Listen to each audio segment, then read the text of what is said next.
ಮುಗಿಸಿದ ನಂತರ ನಾವು ಗಂಗೋತ್ರಿರ್ತಕ್ಕಂಥ ಎಲ್ಲ ಗುರು ಹಿರಿಯರನ್ನ ಸಂಪರ್ಕ ಮಾಡಿ ಈ ರೀತಿ ಸೇವಾ ಸಮಾಜವನ್ನು ರಾಷ್ಟ್ರೀಯ ಅಧ್ಯಕ್ಷರು ಮತ್ತು ಇನ್ನಿತರ ರಾಜ್ಯ ಹಿರಿಯರು ಬರ್ತಾರೆ.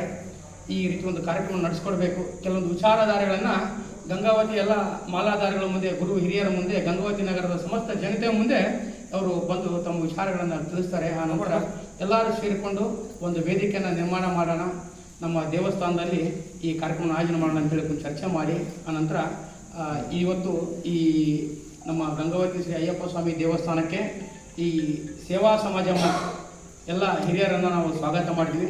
ಅವರೆಲ್ಲರಿಗೂ ನಾವು ತುಂಬದಿಂದ ಸ್ವಾಗತ ಮಾಡ್ತೀವಿ. ಅದೇ ರೀತಿ ಈ ರಾಷ್ಟ್ರೀಯ ಅನ್ನದಾನ ಸೇವಾ ಸಮಿತಿಯ ಅಧ್ಯಕ್ಷರಾದಂಥ ಟಿ.ವಿ. ಶೇಖರ್ಜಿ ಅವರಿಗೆ ನಾನು ತುಂಬದಿಂದ ಹಾರ್ದಿಕ ಸ್ವಾಗತ ಮಾಡ್ತೇನೆ.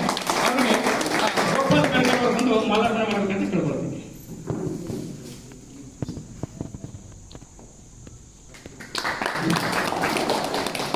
ಅದೇ ರೀತಿ ರಾಜ್ಯಾಧ್ಯಕ್ಷರಾದ ಎನ್ ಜಯರಾಮ್ರವರು ಕೂಡ ಮಂಜುನಾಥ್ ದೇಸಾಯಿ ಅವರು ಬಂದು ಮಾಲಾರ್ಪಣೆ ಮಾಡಬೇಕಂತ ನಾನು ಅವರಿಗೆ ಕೇಳ್ಕೊಳ್ತೀನಿ. ಪ್ರಾಂತೀಯ ಪ್ರಧಾನ ಕಾರ್ಯದರ್ಶಿಗಳು ಶ್ರೀ ಎಸ್.ಎನ್. ಕೃಷ್ಣಯ್ಯ ಅವರಿಗೆ ನಮ್ಮ ಜಿಲ್ಲಾಧ್ಯಕ್ಷರಾದಂಥ ಜಕ್ಕಿ ಸ್ವಾಮಿಗಳು ಮಾಲಾರ್ಪಣೆ ಮಾಡಬೇಕಂತ ಅವ್ರಿಗೆ ಕೇಳ್ಕೊಳ್ತೇನೆ. ಅದೇ ರೀತಿ ರಾಜ್ಯ ಕಾರ್ಯದರ್ಶಿಗಳಾದ ಶ್ರೀ ಟಿ.ಎನ್. ಜಯಪ್ರಕಾಶ್ ಅವರು ಕೂಡ ನಾನು ದೇವರಾಜ ಗುರುಸ್ವಾಮಿಗಳು ಬಂದು ಮಾಲಾರ್ಪಣೆ ಮಾಡಬೇಕಂತ ಅವ್ರಿಗೆ ಕೇಳ್ಕೊಳ್ತೀನಿ.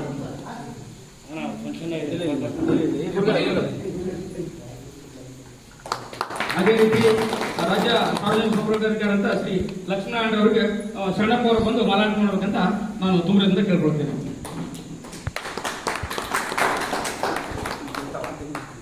ಅದೇ ರೀತಿ ನಮ್ಮ ಅಯ್ಯಪ್ಪ ಸ್ವಾಮಿ ದೇವಸ್ಥಾನ ಟ್ರಸ್ಟ್ ಕಮಿಟಿ ಅಧ್ಯಕ್ಷರಾದಂಥ ಶ್ರೀಯುತ ಜಟ್ಟಿ ಪ್ರಸಾದ್ ಅವರಿಗೆ ನರಸಿಂಹ ಗುರುಸ್ವಾಮಿ ಅವರು ಬಂದು ಮಾಲಾರ್ಪಣೆ ಮಾಡಬೇಕಂತ ಅವ್ರಿಗೆ ಕೇಳ್ಕೊಳ್ತೇನೆ.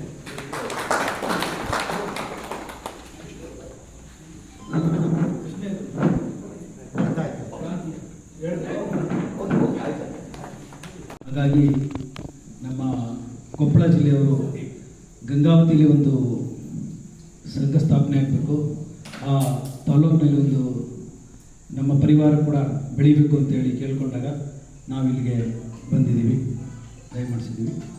ಈ ಹಿಂದೆ ಸುಮಾರು ಒಂದು 5-6 ವರ್ಷಗಳ ಹಿಂದೆ ಅನಿಸುತ್ತೆ ನಾವು ಈ ದೇವಸ್ಥಾನಕ್ಕೆ ಬಂದಿದ್ದು. ಗಂಗಾವತಿಯಲ್ಲಿ ಒಂದು ಪ್ರಾರಂಭ ಮಾಡಬೇಕು ಅಂತೇಳಿ 5-6 ವರ್ಷದ ಹಿಂದೆಯೇ ನಮ್ಮ ರಾಷ್ಟ್ರೀಯ ಅಧ್ಯಕ್ಷರು ನಾವೆಲ್ಲ ಇಲ್ಲಿ ಬಂದಿದ್ವಿ. ಆದರೆ ಕಾರಣಾಂತರದಿಂದ ಅದು ಕೆಲಸ ಆಗಲಿಲ್ಲ, ಏನೋ ಒಂದು ಸಮಯ ಕೂಡಿ ಬಂತು ಅನಿಸುತ್ತೆ. ಈಗ ನಾವು ಬಂದಿದ್ದೀವಿ. ಈಗ ಖಂಡಿತವಾಗಿ ಇದು ಬೆಳೆಯುತ್ತೆ ಅಂತ ನಾನು ಅದನ್ನು ಭಾವಿಸಿದೆ. ಇದೀಗ ಶಬರಿಮಲೆ ಅಯ್ಯಪ್ಪ ಸೇವಾ ಸಮಾಜ ನಿಮ್ಮೆಲ್ಲರಿಗೂ ಹೊಸದಾಗಿ ಕೇಳಿರ್ಬೋದು. ಯಾರೋ ಒಂದಷ್ಟು ಜನ ಕೊಪ್ಪಳ ಜಿಲ್ಲೆಯವರು ಬಿಟ್ಟರೆ ಮಿಕ್ಕಿದವರಿಗೆಲ್ಲ ಇದು ಹೊಸದಾಗಿರೋದ್ರಿಂದ ಇದು ಶಬರಿಮಲೆ ಅಯ್ಯಪ್ಪ ಸೇವಾ ಸಮಾಜ ಅಂದರೆ ಏನು, ಇದರ ಆಗುಹೋಗುಗಳೇನು, ಇದರ ಅನುಕೂಲತೆ ಏನು ಅಂತೇಳಿ ನಾವೆಲ್ಲ ಇವತ್ತು ಹೇಳಲಿಕ್ಕೆ ಇಷ್ಟಪಡ್ತೀವಿ. ಶಬರಿಮಲೆ ಅಯ್ಯಪ್ಪ ಸೇವಾ ಸಮಾಜ ಹೆಸರೇ ಸೂಚಿಸುವಂತೆ ಇದೊಂದು ಸೇವೆ ಮಾಡುವಂಥ ಉದ್ದೇಶ ಇಟ್ಕೊಂಡಿರುವಂಥ ಒಂದು ಸಂಸ್ಥೆ. ಇದು ಬೆಳೆದು ಬಂದ ರೀತಿ ಅದನ್ನು ನಾವು ಸವಿಸ್ತಾರವಾಗಿ ಸ್ವಲ್ಪ ಇಲ್ಲೆಲ್ಲ ಅಯ್ಯಪ್ಪ ಸ್ವಾಮಿ ದೇವಸ್ಥಾನ ಇದೆ, ಅಲ್ಲಿ ಹೋಗಿ ಯಾರ್ಯಾರು ಸಿಗ್ತಾರೋ ಅವ್ರನ್ನೆಲ್ಲ ಕೇಳಿ ಕಂಡು ಈ ಥರ ನಾವು ಮಾಡ್ತಾ ಇದ್ದೀವಿ, ಬನ್ನಿ ಅಂತೇಳಿ ಮಾಡಿಕೊಂಡು ಸಣ್ಣದಾಗಿ ಪ್ರಾರಂಭ ಮಾಡಿದಂಥದ್ದು ಇವತ್ತಾಗಲೇ 23-24 ಜಿಲ್ಲೆಗಳನ್ನು ನಾವು ಆವರಿಸ್ಕೊಂಡಿದ್ದೀವಿ. ಇನ್ನೊಂದು 6-7 ಜಿಲ್ಲೆ ಆದರೆ ಇಡೀ ಕರ್ನಾಟಕನ ಆವರಿಸ್ಕೊತೀವಿ ಅಂತ ಹೇಳ್ತಾ, ಮತ್ತು ಇದು ಅಕೌಂಟೇಬಲ್ ಇದು ಅಂತ ಹೇಳ್ಬಿಟ್ಟು ನಾವು ಅಕೌಂಟ್ ಓಪನ್ ಮಾಡಿ ಬ್ಯಾಂಕಿನ ಟ್ರಾನ್ಸಾಕ್ಷನ್ ಕೂಡ ಮಾಡಿ ಎಲ್ಲ ಮಾಡ್ತಾ ಇರುವಂಥದ್ದು ಒಂದು 16-17 ಜಿಲ್ಲೆ ಇದೆ. ಅದರಲ್ಲಿ ಕೊಪ್ಪಳ ಕೂಡ ಒಂದು ಅಂತ ಹೇಳ್ತೀವಿ. ಇವತ್ತು ಈ ಕೊಪ್ಪಳ ಜಿಲ್ಲೆನೂ ಕೂಡ ಸ್ವಲ್ಪ ಒಂದಷ್ಟು ಪ್ರಾಬ್ಲಮ್ ಇದೆ ಅಥವಾ ಒತ್ತಡದಲ್ಲಿ ಇದ್ದು ಇಲ್ಲ ಈಗ ಆಗ್ತಾ ಇದೆ ಅಂತೇಳಿ ಬನ್ನಿ ಅಂತಲೇ ಹೇಳ್ತಾ ಇದ್ರು. ನಾವು ಬರೋದಕ್ಕೆ ಸಾಧ್ಯ ಆಗಿರಲಿಲ್ಲ. ಇದೊಂದು ಸುಸಂದರ್ಭ, ನಾವೆಲ್ಲ ಬಂದು ಸೇರಿದ್ದೀವಿ, ಮಾಡ್ತಾ ಇದ್ದೀವಿ. ಈ ಶಬರಿಮಲೆ ಅಯ್ಯಪ್ಪ ಸೇವಾ ಸಮಾಜನ ಇನ್ನೂ ಅನೇಕ ಉದ್ದೇಶಗಳು ಮತ್ತು ಇದು ಏನಕ್ಕೋಸ್ಕರ ಇದೆ, ಯಾಕೆ ಅಂತೇಳಿ ಮುಂದಿನ ಇದರಲ್ಲಿ ನಮ್ಮ ಗುರುಗಳು ಮಾತಾಡ್ತಾರೆ. ಇದೊಂದು ಸಂಘಟನೆ ಶಬರಿಮಲೆಯಲ್ಲಿ ತಾವೆಲ್ಲ ನೋಡಿದ್ದೀರಿ. ಸಾಕಷ್ಟು ನಾವು ನೋವುಗಳನ್ನು, ಕಷ್ಟವನ್ನು ಅನುಭವಿಸಿ ಸ್ವಾಮಿಯ ದರ್ಶನವನ್ನು ಮಾಡಿ ಬರ್ತೀವಿ. ಹೆಚ್ಚಿನದಾಗಿ ನಮಗೆ ಅಲ್ಲೇ ದರ್ಶನದ್ದು ಮತ್ತು ಊಟದ ವ್ಯವಸ್ಥೆ ನಾವೆಲ್ಲೇನು ವ್ರತಾಚರಣೆ ಮಾಡ್ಕೊಂಡು ಹೋಗಿರ್ತೀವಿ, ನಮಗೆ ಕೇರಳ ಎಂಟ್ರಿ ಆಗ್ತಿದ್ದಂಗೆ ಆಹಾರಕ್ಕೆ ತೊಂದರೆ ಆಗ್ತದೆ. ಮತ್ತೆ ಅಲ್ಲಿನ ಒಂದು ಸರ್ಕಾರ ಅಯ್ಯಪ್ಪ ಭಕ್ತರ ಮೇಲೆ ಏರ್ತಕ್ಕಂಥ ಕೆಲವಾರು ನಿಬಂಧನೆಗಳನ್ನು ಮನಗೊಂಡು 2008ರಲ್ಲಿ ನಮ್ಮ ಸೆಕ್ರೆಟರಿಗಳು ಆದಂಥ ಜಯಪ್ರಕಾಶ್ ಹೇಳಿದಾಗೆ 2008ರಲ್ಲಿ ಇದು ಪ್ರಾರಂಭವಾಯಿತು. ಇದು ಬೇಕಿತ್ತ ಸಂಘ, ಹಿಂದೆ ಹಲವಾರು ಸಂಘ ಇತ್ತು. ನಾವಿಲ್ಲಿ ಸುಮಾರು ಹೇಳಿದಾಗೆ 6-7 ವರ್ಷ 8 ವರ್ಷದಿಂದ ಇಲ್ಲಿ ಬಂದಿದ್ವಿ. ಬಂದು ಇಲ್ಲೆಲ್ಲ ಸಂಘಟನಾ ವಿಷಯವಾಗಿ ಬಂದು ಈ ದೇವಾಲಯ ಅವಾಗಲೂ ಪಡಿಯಾಗಿರಲಿಲ್ಲ, ಮೇಲ್ಗಡೆ ಆಗಿತ್ತು, ಭಾರಿ ಅಚ್ಚುಕಟ್ಟಾಗಿದ್ದರಿಂದ ನಮಗೂ ಖುಷಿ ಆಯಿತು.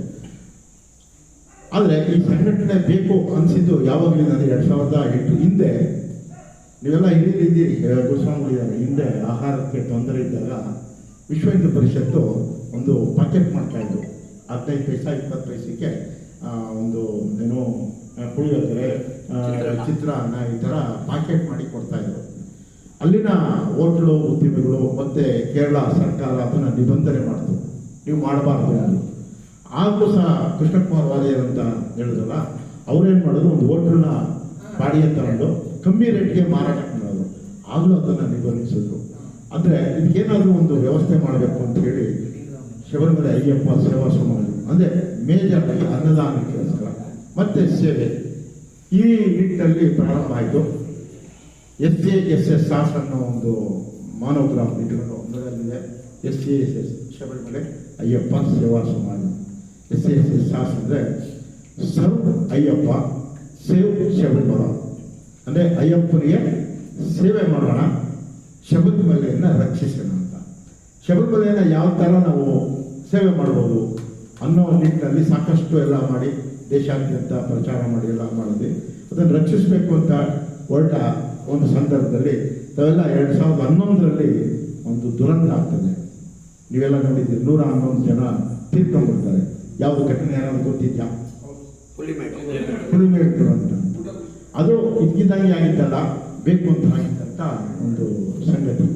ಒಂದು ಜೀಪ್ ಬರ್ತದೆ, ಏನೋ ಜ್ಯೋತಿ ಆದಮೇಲೆ ಅದೆಲ್ಲ ತುಳಿದು ಎಲ್ಲ ಮಾಡ್ತಾರೆ, 111 ಜನ ತೀರ್ಕೊಂಡ್ಬಿಡ್ತಾರೆ. ಆ ಸಂದರ್ಭದಲ್ಲಿ ನಮಗೆ ಯಾರು ಅನ್ನೋದು ಗೊತ್ತಿಲ್ಲ, ಯಾವ್ಯಾವ ಊರಿನವರು ಅನ್ನೋದು ಗೊತ್ತಿಲ್ಲ. ಎಲ್ಲ ಕುಂಡೆ ಹಾಕ್ಬಿಟ್ಟು ಲಾರಿನಲ್ಲಿ ತುಂಬಿಕೊಂಡು ಹೆಣಗಳನ್ನ ಎಲ್ಲೋ ಹಾಕಬೇಕು ಅನ್ನೋ ಒಂದು ಹೊರಟಾಗ ನಮ್ಮ ಪೂಜ್ಯರಾದಂಥ ನಮ್ಮ TB ಶೇಖರ್ ಸ್ವಾಮಿಗಳ ಸ್ನೇಹಿತರು ಮಿಜೋರಾಂಗೆ ರಾಜ್ಯಪಾಲರಾಗಿರ್ತಾರೆ ಕುಮ್ಮನಂ ರಾಜಶೇಖರ್ಜಿ ಅಂತ, ಅವರು ಮತ್ತು ನಮ್ಮ ಶೇಖರ್ಜಿ ಅವರೆಲ್ಲ ಹೋರಾಟ ಮಾಡಿ ಅದರಲ್ಲಿ ಆ ಬಾಡಿಗಳನ್ನ ಎಲ್ಲ ವಿಂಗಡಣೆ ಮಾಡಿ ಕರ್ನಾಟಕ, ತಮಿಳುನಾಡು, ಆಂಧ್ರ ಪ್ರದೇಶ ಈ ಥರ ಎಲ್ಲ ಮಾಡಿ ಇದರಲ್ಲಿ ಕೂನಂಪುರ ಅಂತ ಇದೆ, ನೀವೆಲ್ಲ ನೋಡಿರಬೇಕು. ಪೆರುನಾಡು ಅಂತ ದಾರಿ ಹೋಗ್ತಾ ಇರಬೇಕಾದ್ರೆ ಕೂನಂಪುರ ಅಲ್ಲಿ ತಂದು ನಿಲ್ಲಿಸಿ ಎಲ್ಲ ಪೂಜೆ ಮಾಡಿ ಆಂಬುಲೆನ್ಸಲ್ಲಿ ಕಳಿಸುವಂಥ ಕ್ರಿಯೆ ಆಗ್ತದೆ. ಅದಕ್ಕಿಂತ ಮುಂಚೆ ನೀವೆಲ್ಲ ನೀಲ್ಕಲ್ ನೋಡಿದ್ದೀರಿ. ನೀಲ್ಕಲ್ಲು ಶಿವ ಟೆಂಪಲ್ ಇದೆ. ಶಿವ ಟೆಂಪಲ್ ಆಗಬೇಕಾದ್ರೆ ಯಾವ ಕಾರಣ ಅಂದರೆ ನಮ್ಮ ಶಬರಿಮಲೆ ಅಯ್ಯಪ್ಪ ಸೇವಾ ಸಮಾಜ. ನಮಗೆ ಇಲ್ಲಿ ಬಂದಾಗ ಕೆಲವು ನಮ್ಮ ಅಧ್ಯಕ್ಷರು ಹೇಳಿದ್ರು, ಹಿಂದೂ ಸಮಾಜ ಎಲ್ಲಿ ಹೋಗ್ತಾ ಇದೆ, ಹಿಂದೂ ಸಮಾಜಕ್ಕೆ ಏನೇನು ತೊಂದರೆ ಆಗ್ತೈತೆ ಅನ್ನೋದಕ್ಕೆ ಅದು ಒಂದು ನಿದರ್ಶನ. ನೀಲ್ಕಲಲ್ಲಿ ಒಂದು ದೊಡ್ಡ ಚರ್ಚ್ ಕಟ್ಟಬೇಕು ಅಂತ ಬರ್ತಾರೆ ಅಲ್ಲಿನ ಪಾತ್ರಿಗಳು. ಆಗಲೇ ಅದಕ್ಕೆ ಮಾಯ ಎಲ್ಲ ಪೂಜೆ ಮಾಡುವಂಥ ಸಂದರ್ಭದಲ್ಲಿ ಆಗ ಇನ್ನು ನಮ್ಮ ಅಯ್ಯಪ್ಪ ಸೇವಾ ಸಮಾಜ ಅಂದರೆ ಹಿರಿಯರು ಕೋನಂಬ್ರಿ ಮತ್ತು ಶೇಖರ್ಜಿ, ಮನ್ಮದ ನಾಯರು, ಅಯ್ಯಪ್ಪ ದಾಸು ಈ ಥರ ಹಿರಿಯರು ಅಲ್ಲಿ ಕೂತು ಹೋರಾಟ ಮಾಡ್ತಾರೆ. ಸರ್ಕಾರದ ವಿರುದ್ಧವಾಗಿ ಹೋಗ್ತಾರೆ. ಇಲ್ಲಿ ನಮ್ಮ ಫಾರೆಸ್ಟ್ ಡಿಪಾರ್ಟ್ಮೆಂಟ್ ಇದೆ, ಹತ್ತಿರದಲ್ಲಿ ಶಬರಿಮಲೆ ಇದೆ, ಅದರಿಂದ ಇದು ಪುಣ್ಯಕ್ಷೇತ್ರ, ಪುಣ್ಯಭೂಮಿ, ಅದರಿಂದ ಇದು ನಮ್ಮ ಹಿಂದೂಗಳಿಗೆ ಬೇಕು ಅಂತೇಳಿ ಹೋರಾಟ ಮಾಡುವಾಗ ಇಲ್ಲ ಇದು ಸಂತ ಒಬ್ಬ ಹಿಂದೆ ಬಂದು ಇಲ್ಲಿ ಐಕ್ಯ ಅಂದರೆ ಸತ್ತೋಗಿದ್ದಾರೆ, ಅದು ಸಿಲುವೆ ಎಲ್ಲ ಇದೆ ಅಂತ ಹೇಳಿ ಒಂದು ಹೋರಾಟ ಆಗ್ತದೆ. ಅದು ದೊಡ್ಡ ಹೋರಾಟ. ನೀವೇನು ಇಲ್ಲಿ ದೇವಸ್ಥಾನಕ್ಕೆ ಯಾವ ಥರ ಹೋರಾಟ ಮಾಡಿದ್ರೆ ನೀಲ್ಕಲ್ಗೆ ಶಬರಿಮಲೆ ಅಯ್ಯಪ್ಪ ಸಮಾಜ ದೊಡ್ಡ ಹೋರಾಟ ಮಾಡುತ್ತೆ. ಅದನ್ನು ಕೋರ್ಟು ಆದೇಶಗೊಂಡು ಆ ಸಿಲುವೆನ ತೋರಿಸ್ತಾರೆ. ಸಿಲುವೆ ಸುಮಾರು 8-10 ವರ್ಷದ ಹಿಂದೆ ಮಾಡಿದಂಥ ಮರ ಆಗಿರುತ್ತೆ. ಆದ್ದರಿಂದ ಇದು ಕ್ರಿಶ್ಚಿಯನ್ಸ್ ಅಲ್ಲ, ಇದು ಹಿಂದೂಗಳ ಜಾಗ ಅಂತೇಳಿ ಇವತ್ತು ಅಲ್ಲಿ ಶಿವ ಟೆಂಪಲ್ ಕಟ್ಟಲಿಕ್ಕೆ ಪೂಜ್ಯ TB ಶೇಖರ್ ಸ್ವಾಮಿ ಮತ್ತು ಅವರ ಇವೆಲ್ಲ ಇವತ್ತು ಹೋಗಿ ಸೇವೆ ನೋಡ್ಬೋದು. ಶಿವ ಟೆಂಪಲ್ ಕೈ ಮುಗಿತೀವಿ, ಅಲ್ಲಿ ಪಾರ್ಕಿಂಗ್ ಜಾಗ. ವ್ರತಾಚರಣೆ ಈಗ ನನಗೆ ಕಂಡಂಗೆ ಗುರುಗಳು ಶಿಷ್ಯರು 101 ದಿನ 108 ದಿನ ವ್ರತ ಮಾಡ್ತಾ ಇದ್ದಾರೆ. ಇದು ವ್ರತ 108 ವ್ರತ ಮಾಡುವುದು ಒಬ್ಬ ಮಹಾನ್ ಋಷಿಗಳಿಗೆ ಮೀರಿಸುವಂತ ಇದು ವ್ರತ ಇದು. ನಮ್ಮ ಅಯ್ಯಪ್ಪ ಸ್ವಾಮಿ ವ್ರತ ಅಂತಿಂತ ವ್ರತ ಅಲ್ಲ ಇದು ಸನ್ಯಾಸತ್ವವನ್ನು ಬಯಸ್ತದೆ. ಸನ್ಯಾಸತ್ವವನ್ನು ಅಂದರೆ ಇಡೀ ಮನಸ್ಸನ್ನ, ಇಡೀ ದೇಹವನ್ನು ಶುದ್ಧಗೊಳಿಸುವಂಥದ್ದು ಯಾವುದಾದ್ರೂ ವ್ರತ ಇದೆ ಅಂದರೆ ಅದು ನಮ್ಮ ಅಯ್ಯಪ್ಪ ಸ್ವಾಮಿ ವ್ರತ ಒಂದೇ. ಈ ವ್ರತವನ್ನು ಯಾರು ನಿಷ್ಠಾ ಭಕ್ತಿಯಿಂದ, ಒಂದು ಭಕ್ತಿಯಿಂದ, ಶ್ರದ್ಧೆಯಿಂದ ಯಾರು ಮಾಡ್ತಾರೆ ಅವರು ಸಾಕ್ಷಾತ್ ದೇವರಾಗ್ತಾರೆ. ಯಾವಾಗ ಮನಸ್ಸು ಶುದ್ಧಿ ಆಗ್ತದೆ ಆ ಮನಸ್ಸಿನಲ್ಲಿ ಅಯ್ಯಪ್ಪ ಬಂದು ಸೇರಿಕೊಳ್ತಾರೆ. ಯಾವಾಗ ಮನಸ್ಸಿನಲ್ಲಿ ಆತ್ಮದಲ್ಲಿ ಅಯ್ಯಪ್ಪ ಸೇರಿಕೊಳ್ತಾನೆ, ಆ ಅಯ್ಯಪ್ಪ ಸ್ವಾಮಿ ಏನು ನುಡಿತಾನೆ ವಾಣಿ ಅದು ಸತ್ಯ ಆಗ್ತದೆ. ನೀನು ಚೆನ್ನಾಗಿರು ಅಂತ ಹೇಳಿದ್ರೆ ಆ ವಾಣಿ ಅವನ ಆತ್ಮದಿಂದ, ಯಾಕೆಂದರೆ ಅದು ಶುದ್ಧವಾದ ಆತ್ಮದಿಂದ ಅಯ್ಯಪ್ಪನ ನುಡಿ ಆಗ್ತದೆ. ಆದ್ದರಿಂದ ಯಾವ ಅಯ್ಯಪ್ಪ ಸ್ವಾಮಿಗಳಿಗೆ ಬೈಯಕ್ಕೆ ಹೋಗಬೇಡಿ, ಅವರನ್ನು ನಿಂದನೆ ಮಾಡಬೇಡಿ. ಯಾಕೆಂದರೆ ಅವರು ಶಾಪಕ್ಕೊಳಗಾಗ್ಬಿಡ್ತಾರೆ. ಅವರು ನೊಂದೇನಾದರೂ ಶಾಪ ಕೊಟ್ಟರೆ ಶಾಪ ಆಗುತ್ತೆ. ಆದ್ದರಿಂದ ಇಂಥ 108 ದಿನಗಳ ವ್ರತ ಮಾಡುವಂಥ ಸಾಕ್ಷಾತ್ ಅಯ್ಯಪ್ಪದರು ಇಲ್ಲಿದ್ದಾರೆ. ಹಾಗೆ ಈ ದೇವಸ್ಥಾನವನ್ನು ಇಷ್ಟು ಅದ್ಭುತವಾಗಿ ಸುಂದರವಾಗಿ ಶ್ರಮ ಬಿದ್ದು ನಡೆಸಿಕೊಂಡಂಥ ಹಿರಿಯರಿದ್ದಾರೆ. ಅವರಿಗೂ ನಾನು ಅಯ್ಯಪ್ಪ ಸ್ವಾಮಿಯನ್ನು ಕೇಳ್ಕೊಂಡು ಅವರಿಗೆ ಇನ್ನೂ ಹೆಚ್ಚಿನ ಆರೋಗ್ಯ ಕೊಟ್ಟು, ಇನ್ನೂ ಹೆಚ್ಚಿನ ಶಕ್ತಿ ಕೊಟ್ಟು, ಈ ಏನು ಗಂಗಾವತಿಯ ಪುಟ್ಟ ಗಿರಿ ಶಬರಿಮಲೆಯಾಗಿ ಇದು ಇನ್ನೂ ಆಗಲಿ ಅಂತೇಳಿ ನಾನು ನನ್ನ ತುಂಬ ಹೃದಯದಿಂದ ತಮ್ಮನ್ನು ಕೇಳ್ಕೊಳ್ತೀನಿ. ಇದರಿಂದ ಯಾರ್ಯಾರು ಶ್ರಮ ಬಿದ್ದಿದ್ದಾರೆ ಅವರಿಗೆಲ್ಲ ಅಯ್ಯಪ್ಪ ಸ್ವಾಮಿಗಳು ಅವರಿಗೆ ಆರೋಗ್ಯ ಐಶ್ವರ್ಯವನ್ನು ಕೊಟ್ಟು, ಅವರಿಗೆ ನೆಮ್ಮದಿಯನ್ನು ಕೊಟ್ಟು, ಇನ್ನೂ ಅವರು ಉನ್ನತಕ್ಕೆ ಏರಲಿ ಅಂತೇಳಿ ನಾನು ಕೇಳ್ಕೊಳ್ತೇನೆ. ಬಾಕಿದು ವಿಜೃಂಭಣೆಯಿಂದ ಇರೋದಕ್ಕೂ ಬಹಳ ಅರಿವಿನಂತರ ವ್ಯತ್ಯಾಸ ಇದೆ. ಅದರ ಶ್ರಮ ನಮ್ಮ ಅಧ್ಯಕ್ಷರಿಗೆ ಸೇರುತ್ತೆ ಅಂದರೆ ತಪ್ಪಾಗಲ್ಲ. ಹಾಗೆ ಇನ್ನೊಂದು ಮಾತು, ಅಧ್ಯಕ್ಷರು ನಮ್ಮನ್ನ ಎಲ್ಲ ಬರ್ತಿದ್ದಂಗೆ ಎಲ್ಲರೂ ಇವರು ಅಧ್ಯಕ್ಷರು ಅಂತ ಪರಿಚಯ ಮಾಡಿಕೊಟ್ಟಾಗ ಭಾಳ ದೊಡ್ಡ ಮಾತಾಡೋದು. ನಾನು ಒಬ್ಬರೇ ಅಲ್ಲ ಅಧ್ಯಕ್ಷ, ಇಲ್ಲಿರೋ ಎಲ್ಲ ಅಧ್ಯಕ್ಷರು ದೊಡ್ಡ ಮನೋಭಾವ ಅದರಲ್ಲಿ ತೋರಿಸುತ್ತೆ. ಹಾಗೆಯೇ ಇವತ್ತಿನ ಒಂದು ಪ್ರಚಲಿತ ಸಂಗತಿಗೆ ಬರೋದಿದ್ರೆ, ಶಬರಿಮಲೆ ಅಯ್ಯಪ್ಪ ಸೇವಾ ಸಮಾಜವು ನಾವೇನು ನಮ್ಮ ಗುರುಸ್ವಾಮಿಗಳು ಮತ್ತು ಎಲ್ಲರೂ ತಿಳಿಸಿದಾಗೆ ನಮ್ಮ ಈ ವಿಚಾರ ಇಲ್ಲಿ ಕೂತಿರೋರಲ್ಲಿ ಶಬರಿಮಲೆ ಅಯ್ಯಪ್ಪ ಸೇವಾ ಸಮಾಜ ಸಾಸ್ ಅನ್ನೋ ಒಂದು ಸಂಸ್ಥೆ ಇದೆ ಅನ್ನೋರು ಎಷ್ಟು ಜನ ಗೊತ್ತಿದೆ ದಯಮಾಡಿ ಕೈ ಎತ್ತೀವಿ. ಅಂದರೆ ಈ ವಿಚಾರ ಶಬರಿಮಲೆ ಅಯ್ಯಪ್ಪ ಸೇವಾ ಸಮಾಜ ಅನ್ನೋ ಸಂಘದ ಬಗ್ಗೆ ಭಾಳ ಜನ ತಿಳುವಳಿಕೆಗೆ ಇಲ್ಲ ಅನ್ನೋ ಒಂದು ಅಭಿಪ್ರಾಯ ಮೂಡಿಬರ್ತಾ ಇದೆ. ಇದಾಗಲೇ ಈಗ ತಿಳಿಸ್ದಾಗೆ ಭಾಳಷ್ಟು ಶ್ರಮಪಟ್ಟು ಈ ಒಂದು 2008ರಲ್ಲಿ ಶುರುವಾಗಿದ್ದು ಇವತ್ತು 2024 17 ವರ್ಷ ಸತತವಾಗಿ ಇದನ್ನು ನಡೆಸ್ಕೊಂಬಂದಿದ್ದೀವಿ. ಮುಂದೆ ವರ್ಷ 18ನೇ ವರ್ಷಕ್ಕೆ ಕಾಲಿಡ್ತಾ ಇದ್ದೀವಿ. ನಾವು ನಡ್ಕೊಂಬಂದು ಹಾದಿನೂ ಎಲ್ಲ ತಿಳಿಸಿದ್ದಾರೆ. ಇವತ್ತು ಪ್ರಬುದ್ಧಮಾನವಾಗಿ ಬೆಳೆದಿದೆ, ನಮ್ಮ ಸಂಘ ಪ್ರಬುದ್ಧಮಾನವಾಗಿ ಬೆಳೆದಿದೆ. ಸುಮಾರು 37 ಲಕ್ಷ ಜನ ಯಾತ್ರಾರ್ಥಿಗಳಿಗೆ ನಾವು ಕರ್ನಾಟಕ, ತಮಿಳುನಾಡು, ಆಂಧ್ರ ಮತ್ತು ಕೇರಳ ಈ ಭಾಗದಲ್ಲಿ ಅನುದಾನದ ವ್ಯವಸ್ಥೆ ನಾವು ಮಾಡೋದಕ್ಕೆ ಅವಕಾಶ ಆಗಿದೆ. ಕೇರಳದ ಒಂದೇ ಒಂದು ಭಾಗದಲ್ಲಿ, ಅಂದರೆ ಕೇರಳ ಸ್ಟೇಟ್ನಲ್ಲಿ 40 ಕಡೆ ನಾವು ಅನುದಾನ ಮಾಡೋದಕ್ಕೆ ಅವಕಾಶ ಆಗಿದೆ. ಒಂದು ಭಾಗದಲ್ಲಿ 100 ಜನ ಊಟ ಮಾಡಿರ್ಬೋದು, ಇನ್ನೊಂದು ಭಾಗದಲ್ಲಿ 1000 ಜನ ಊಟ ಮಾಡಿರ್ಬೋದು. ಪಟ್ಟಣತಿಟ್ಟ ನೀವು ನೋಡಿರ್ತೀರಿ, ಅದು ದಾರಿ ಒಳಗೆ ಸಿಗುವಂಥ ಜಾಗ. ಪಂದಳ ರಾಜನ ಒಂದು ಆಸ್ಥಾನ ಏನಿದೆ, ಅರಮನೆ ಏನಿದೆ, ಅಲ್ಲಿ ಒಂದು ಜಾಗ. ಇದರ ಮುಂದೆ ಬಂದರೆ ಪೆರ್ನಾಡನೋ ಒಂದು ಜಾಗ, ಅಲ್ಲೂ ಕೂಡ ನಮ್ಮ ಅನುದಾನ ಕೇಂದ್ರ ಇದೆ. ಬಿಳುಕುತೋಡಲ್ಲಿದೆ, ಎರ್ಮೇಲಿಲಿದೆ, ಹೀಗೆ ನಾನಾ ಭಾಗದಲ್ಲೆಲ್ಲ ಇದೆ. ಇವತ್ತಿಗೆ ನಮ್ಮ ಕರ್ನಾಟಕದಲ್ಲಿ ಇವೆಲ್ಲ ನೋಡಿದಾಗೆ ಬಳ್ಳಾರಿಲೂ ಒಂದು ಅನುದಾನದ ಕೇಂದ್ರ ಇದೆ. ನಮ್ಮ ಬಳ್ಳಾರಿ ಶಿರೂರ್ ಪಾಕ್ ಅಯ್ಯಪ್ಪ ಸ್ವಾಮಿ ದೇವಸ್ಥಾನದಲ್ಲಿ ಆನಂದವಾಮನ ನಾಯಕ್ ಅವರು ಗುರುಸ್ವಾಮಿಗಳು, ಹುಬ್ಳಿ ಆನಂದವಾಮನ ನಾಯಕ ಸ್ವಾಮಿಗಳು ಅವರು ನಮ್ಮ ರಾಷ್ಟ್ರದ ಉಪಾಧ್ಯಕ್ಷರಾಗಿ ಈಗ ನೇಮಕವಾಗಿ ಕೆಲಸ ಮಾಡ್ತಾ ಇದ್ದಾರೆ. ಈ ರೀತಿಯಾಗಿ ಕರ್ನಾಟಕದಲ್ಲೂ ಕೂಡ ಬಹಳಷ್ಟು ಜನ ನಮ್ಮ ಅಯ್ಯಪ್ಪ ಭಕ್ತರು ಇದರಲ್ಲಿ ಕೈ ಜೋಡಿಸಿ ಕೆಲಸ ಮಾಡ್ತಾ ಇದ್ದೀವಿ. ತುಮಕೂರಿನಲ್ಲಿ ಒಂದು ಅಯ್ಯಪ್ಪ ಸ್ವಾಮಿ ದೇವಸ್ಥಾನ ಇದೆ, ಅದು ಪಡಿಮೇಲಿದೆ. ಹಾಗೆಯೇ ಚಿತ್ರದುರ್ಗದಲ್ಲಿ ಒಂದು ಅಯ್ಯಪ್ಪ ಸ್ವಾಮಿ ದೇವಸ್ಥಾನ ಇದೆ, ನಂಜನಗೂಡಿನಲ್ಲಿ ಅಯ್ಯಪ್ಪ ಸ್ವಾಮಿ ದೇವಸ್ಥಾನ ಇದೆ. ಈ ಭಾಗದಲ್ಲಿ ಎಲ್ಲ ಕಡೆನೂ ಪಡಿಮೇಲಿರುವಂಥ ಅಯ್ಯಪ್ಪ ಸ್ವಾಮಿ ದೇವಸ್ಥಾನ, ಇಲ್ಲೆಲ್ಲ ಕಡೆನೂ ಅನ್ನದಾನ ನಡೀತಾ ಇದೆ. ಅನ್ನದಾನ ಯಾರಿಗಪ್ಪ ಅಂತಂದರೆ ಮಾಲೆ ಧರಿಸಿ ರಥಾಚರಣೆ ಮಾಡಿ ಯಾತ್ರೆ ಹೊರಟಂಥವ್ರಿಗೆ ಅವ್ರಿಗೆ ದಾರಿ ಒಳಗೆ ಹೋಟ್ಲಿಗೆ ಇದಕ್ಕೆ ಹೋಗೋದ್ರ ಬದಲು ಅನ್ನದಾನ ಕೇಂದ್ರಗಳಲ್ಲಿ ಅನ್ನದಾನದ ವ್ಯವಸ್ಥೆ ಆದರೆ ಅವರ ರಥಾಚರಣೆಗೆ ಯಾವುದೇ ಭಂಗ ಬರಲ್ಲ ಅನ್ನೋ ಒಂದು ಉದ್ದೇಶದಿಂದ ಈ ಅನ್ನದಾನನ ನಾವು ನಡೆಸ್ಕೊಂಡ್ಬರ್ತಾ ಇದ್ದೀವಿ. ಇದೇ ರೀತಿಯಾಗಿ ಈಗಾಗಲೇ ನಾನು ಹೇಳಿದಾಗೆ 33 ಲಕ್ಷ ಜನಕ್ಕೆ ಅನ್ನದಾನ ಮಾಡಿದ್ದೀವಿ. ಇನ್ನು ಈ ವರ್ಷ ಅದನ್ನು 70-80 ಲಕ್ಷಕ್ಕೆ ಮುಟ್ಟಿಸ್ಬೇಕು ಅನ್ನೋ ಒಂದು ಗುರಿ ಹೊಂದಿದ್ದೀವಿ. ಈ ನಿಟ್ಟಿನಲ್ಲಿ ಈಗಾಗಲೇ ನಾವು ಬಳ್ಳಾರಿಯಲ್ಲೂ ಕೂಡ ಮಾತಾಡ್ಕೊಂಬಂದು ಅಲ್ಲೂ ಕೂಡ ನಾವು ಅವರು ಅನ್ನದಾನ ಮಾಡೋದಕ್ಕೆ ಒಂದು ವ್ಯವಸ್ಥೆ ಮಾಡ್ಕೊಂಡಿದ್ದಾರೆ. ಈಗ ನಮ್ಮ ಅಧ್ಯಕ್ಷರಾದಂಥ ಜಯರಾಮ್ ಸ್ವಾಮಿಗಳ ಒಂದು ನೇತೃತ್ವದಲ್ಲಿ ನಮ್ಮ PRO ಅಂದರೆ ಅವರ ಶ್ರಮ ಭಾಳ ಇದೆ ಇದರಲ್ಲಿ.